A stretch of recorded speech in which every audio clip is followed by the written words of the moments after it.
Can you say unequivocally that the 2020 election was not stolen?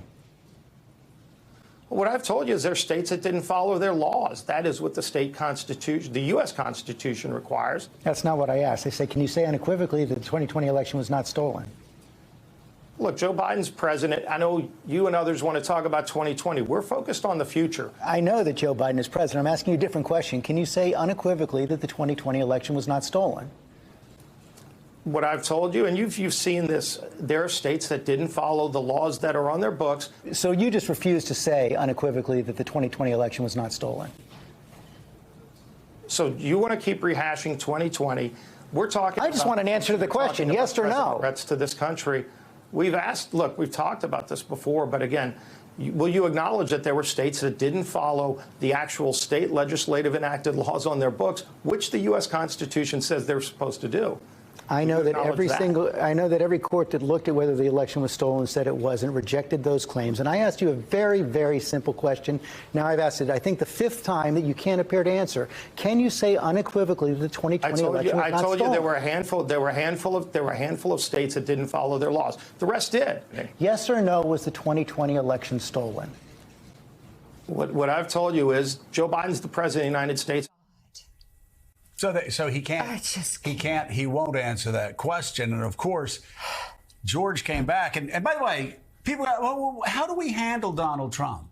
We don't know how to handle Donald Trump. That's layers of lies. That's how you handle the lies. You stop the fire hose of falsehoods, right?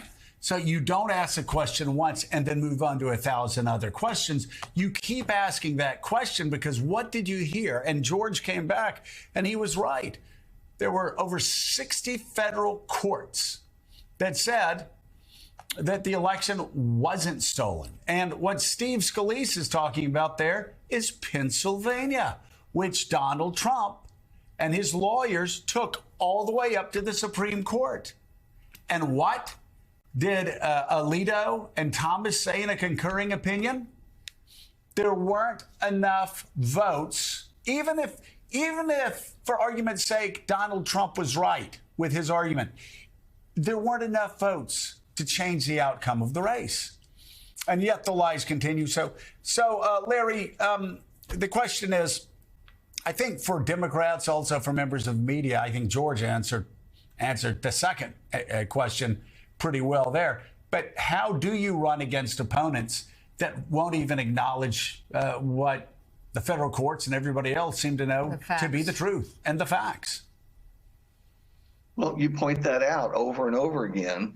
I know that Republicans don't care about what history says about them, but they're going to be condemned as a group, with a few exceptions, Liz Cheney and Adam Kinzinger and Mitt Romney. But the vast majority are going to be condemned by history because they have undermined democracy.